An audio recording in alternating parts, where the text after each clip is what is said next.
Hello friends, Glage back, and I wasn't exactly planning on another video until the Nirvatia guide was finished, but last night Kuro put out a rather lengthy letter speaking directly to the player base, and I think there's a lot of important stuff going on in here, so I wanted to make a quick video and talk about it. So let's go over this and let's discuss what it means moving forward. So I have the entire post here that I'm going to scroll through via image editor, and we'll just kind of talk about this. So we open up with a letter commandment or to commandants. Dear commandants, recently we received a significant amount of feedback regarding our latest content. Our team's been closely monitoring these discussions, and we sincerely apologize for the areas where we've fallen short of your expectations. We'd like to take this opportunity to address your concerns regarding narrative depth and resource balancing. So right off the gate here, we're getting an out-and-out apology because Kuro feels they're not meeting our expectations as players and supporters of the game, and that in it of itself is worth a lot. It means they're listening, and if you've played video games for any amount of time, and if you've especially played live service games for any amount of time, you know that they often don't always own up to their errors and don't always make apologies for not meeting expectations. More often than not, you get PR damage control when stuff like that happens, but it's not something these companies have to do. Let's be real about it. So let's go to this first topic they want to talk about, which is focused mostly on the story. So narrative enhancements and world building. After reviewing our recent storylines, we recognize there's significant room for improvement in both depth and interactivity both depth and interactivity. Inconsistencies in the lore have also highlighted a need for more rigorous internal quality assurance within our writing process. Moving forward, we're implementing stricter content oversight to elevate our writing quality and to ensure our narrative integrity remains cohesive. We remain fully committed to our original vision, delivering a truly immersive world within Punishing Gray Raven. Furthermore, we're refining our upcoming festival stories and gameplay, in addition to our annual May event, which will continue to feature communication updates for all the characters. We are overhauling the gameplay format for this year's Double Seventh Festival. Our goal is to create a more immersive and engaging narrative experience involving all of your favorite characters. Great storytelling is the heart of our work, and we will apply these lessons to all future content and utmost care. So, first and foremost, this takes a lot of integrity to admit. Kuro's not exactly struggling right now. They have a very healthy financial backing over in China. And while PGR itself remains a rather niche gacha title in the overall player number scope, Wuthering Waves has obviously taken off and is doing very, very well and has made Kuro one of the household names in the global gacha space. So it takes a lot of integrity to go, we're not delivering on our end of the bargain when it comes to the narrative, the lore, the storytelling, and we want to hold ourselves accountable and do better. So, full disclosure, I don't know what the context of this feedback is in terms of what has been going on with the recent story and the writing for PGR that got people to most likely fill out the surveys and give their inputs on why they feel it hasn't been good. And that's because I keep myself completely blind on the story, so much to the point that if I happen to be in a Discord server where the story's being discussed, even if it's being discussed completely spoiler-free, I immediately go elsewhere. Because I want to not only avoid spoilers, obviously, but I don't want my view of the story to be influenced by other people's opinions as I work on the lore series. I think it's really important, if I'm going to put as much time, effort, and thought into the lore series videos, that it's my time, effort, and thoughts. It needs to be from me and how I'm viewing it, because otherwise it becomes very inorganic. It becomes me, looking for context clues from other people's experience with the story, not my own. So I stay very, very blind on the story. I don't look at anything. I don't listen to anything. I block out as much as I humanly can. I skip every cutscene when we get a new boss to bully for each patch because I know that boss is going to show up in the story somewhere. So I am very in the dark on whatever has been going on with the overall narrative that made people feel Kuro isn't doing the same quality of work that we've come to expect from them. And the story is a huge part of PGR. It is a major reason that a whole lot of people have played the game and continue to play the game. So coming out and admitting that they're not hitting the mark, that they're not living up to the snuff of keeping the lore consistent, keeping the experience with the lore and the storytelling and the world building consistent, I think that takes a lot to come out and admit openly. I also want to say I completely sympathize with the writing team on this. I have been writing for a very long time. I've always been way more of a writer than I am a reader. I've talked about my OCs. I've written stuff for my OCs for 30 years. I've always enjoyed creative writing. I really, really like writing. It is a very, very good mental exercise and creative outlet for me. Always has be. Probably always will be. I hopefully that shows in the videos where it's clear that I actually write out a script and put a lot of effort into it, as opposed to the ones where I just yap, kind of like this one. I have some notes, but I didn't write a script for this particular video because, well, it just doesn't need it. But neither here nor there. But writing for a live service game, a gacha game that has a ongoing story that ideally doesn't end, because if it ends, then it means you're done with content and it means your game's probably done. So that is an incredibly unique challenge in the space of live service and gacha games. That is very, very difficult to do right, let alone do at a level of excellence and engagement that make people excited for another chapter of the story, no matter how many chapters deep you already are. It's really, really hard to keep a concurrent world interesting and engaging. You eventually are going to either write yourself into corners when it comes to consistencies, or put yourself in a situation where now you have to look at retconning things. Like, it is very difficult to write a cohesive story in any format. Doing it in a live service game format that's ultra hard mode. That I absolutely sympathize with the writing team. This game is, now coming up on 7 years old. That's a lot of story to hash out, and it's really hard to not write yourself into a corner. So I do want to say I completely understand why this can happen. And I'm also really glad that they're acknowledging that they can do better. I really appreciate Kuro being accountable here and going out of their way to reassure the player base that they know they haven't been hitting the mark and they want to fix that. Again, I don't think we would really be surprised if Kuro just didn't say anything here. They don't have to. They really do not. Let's be honest about it. These companies are doing okay. So doing that, I think that's really important. And it makes me very excited to continue working on the lore series personally, because I know that even if down the road some of the chapters are going to make me kind of cock my head a little bit and maybe not be super jazzed about where the story goes or how it gets to certain destinations, now I already know, even before I get there, that they're going to work to do better after that point, and I think that's really important. So props to Kuro for admitting they're not doing their job on their end, and that they're going to take as many steps as they can to alleviate that. And I think that is a big deal. I think the story is one of the single most important things to keep the player base active in Punishing Gray Raven. My channel mostly focuses on the more gameplay side of things outside of the lore series. It's very much, how do the characters play? How do we make them work in the meta? How do we maximize scores and rotations? That stuff is the day-to-day, this is how I play Punishing Gray Raven. The stuff that keeps players long-term are things like the story, like the world building. So recommitting to a level of excellence to that, I think, is really important. So props to Kuro on that front.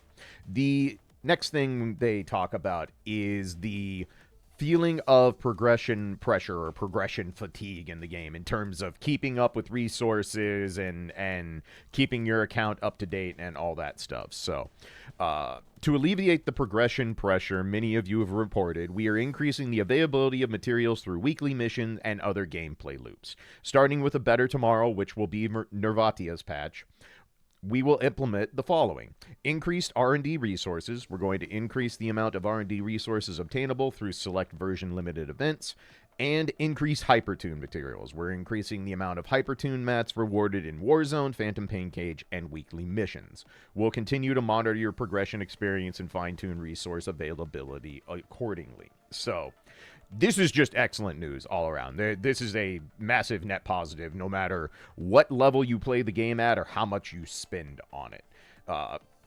More pull resources with this first one is just, that's never bad. That is literally one of the greatest rewards you can get as a gacha game player. Really, the only thing better than that is just straight up getting a free character or a free weapon. And we do get that fairly regularly in the game, but it is very, very, very rare that Kuro just sends out, you know, more materials for pulls, because obviously pulling on characters is the main source of income for the game.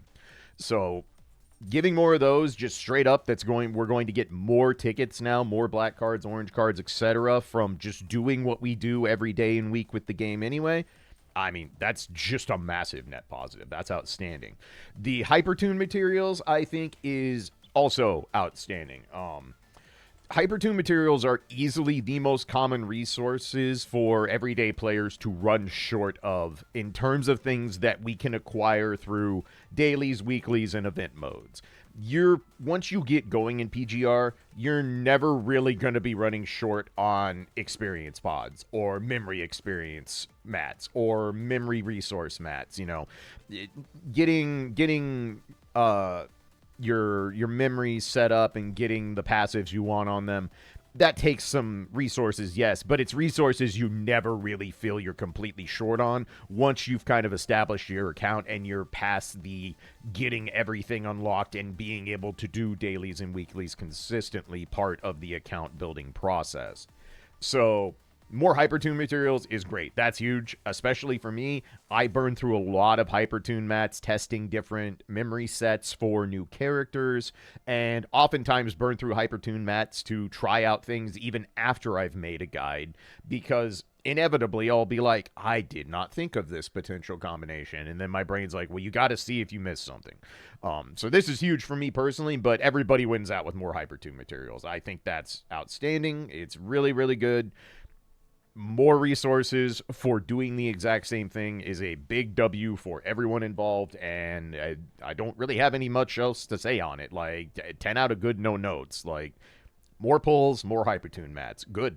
Just can't really complain whatsoever. So, let's move on to the last section, where Kuro is announcing the Babylonia DevCom series. So, since the beginning of Punishing Grey Raven, we've always wanted to stay closely connected to our commandants and continue this journey together. To further strengthen the bond, we are introducing the Babylonia DevComs, a recurring update where we will share periodic updates on the development process. First issue is currently in production and is set for release on March 31st. So, if you play other gacha games, especially more modern ones, it's pretty common that you get some kind of, you know, monthly or bi-monthly developer letter to the players, to the fan base. Nikkei does this basically every month, and I'm a very, very big fan of it. They basically come in and talk about everything. What's upcoming for events, what their plans are for the future for certain things, you know, letting players know if collabs are happening, letting players know what kind of quality of life updates, new game modes, new events, all that kind of stuff. It's just a really, really good way to keep your player base engaged, and more importantly, to tell your player base that you give a shit, that you're paying attention, that you're listening to feedback, that you want to have this actually be open communication, that the player input matters in these games. It's very easy to feel like, in gacha games especially, that you can fill out as many surveys as you want, you can make as much feedback posts as you want, and nobody has to care because the gacha produces the big fat profits and they know we're going to keep pulling. So, not every gacha company is like that, but a lot of them are, and not all of them do this. And I think this is a really, really good plan from Kuro. I think being more upfront on what you're working on, what fans can expect, acknowledging the stuff that you are trying to update to better meet the feedback and expectations of the player base.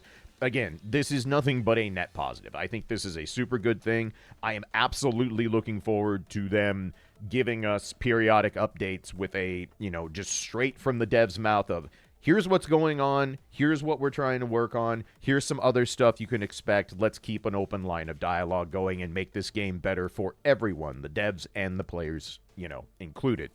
So, I am absolutely going to be looking forward to this, to the point that I may actually just add another video to the regular queue of stuff I do and just do a quick video every time each one of these comes out and go over my thoughts on what they're sharing with us for what they're working on and what's coming down the pipe and all that good stuff. So, super happy to hear about that. Lastly, they are sending us 2,500 orange cards as a show of apology for falling short of expectations. That is a free 10 pull. That's not nothing. That's a big deal in PGR. That is literally 1/6 of a character in PGR if you're using the right banner and going to 60 pity. So, pretty good for just being like, hey guys, we know we didn't clear the bar. Here is some compensation for it. Give us some time to make it better. And I think that's all we can ask as a player base. I think that is a perfectly fair and reasonable exchange to go, here's an apology, give us some time to make it better. And if they do, awesome. And if they don't, we continue giving feedback because apparently they're listening. I think if you take nothing else away from this post or me rambling on it here for 15 minutes, take away the fact that this shows that filling out those surveys that come in your mailbox on PGR matters. Interacting with the accounts and the devs in a civil and intelligent manner. Don't be one of the people who just yells and bitches and whines for the sake of doing so. Criticism is useful and powerful when it's constructive and well thought out. Throwing insults and being mad is not, and will rarely get you anything in return. So I think it's really important that Kuro is showing they are listening. They care what we have to say, and they want our feedback and input on how to make the game better. Again, not every gacha company does this, and many of them don't have to do it. So I think this is just great news all around. But how do you feel about this? Were you feeling let down with the latest part of the story? If you're going to say anything about it, please avoid details. Don't talk about what chapter it is. Be as vague as humanly possible, because, again, I'm avoiding as much as I possibly can while I work on the lore series. So if I see comments that have stuff that are even minor details, I'm probably not going to be able to interact with it because I'm not going to delete it or anything, but I'm going to personally ignore it so I don't, influence my own work on the lore series. So if you do post something about the story and you don't see me interacting with it, I'm not ignoring you. I'm just sticking to my guns on staying blind on the story. So just something to keep up there. But I'm curious how you have felt about it if you're caught up with the story. I'm curious if you have been feeling progression fatigue in terms of getting enough pull currency, getting enough hypertune materials. I want to say that a lot of the progression pressure / fatigue that they're talking about probably has to do with the fact that since the global sync, we have been getting nonstop S ranks. It's S rank after S rank after S rank after S rank. Many of them have been free. They're not all paid S ranks, but a whole lot of them have. And I think that squeeze is catching up with a lot of players. So especially people who play either free to play or very low spending, I can totally understand where that progression fatigue starts to hit home. So if you've been feeling that, let me know. I'm curious if you think this is going to be enough to alleviate it, if you think this is a step in the right direction. I obviously think it is. but I'm very curious on what other players feel. I don't get much progression fatigue. One, because I don't really have time for it, because I'm constantly making guides and other stuff.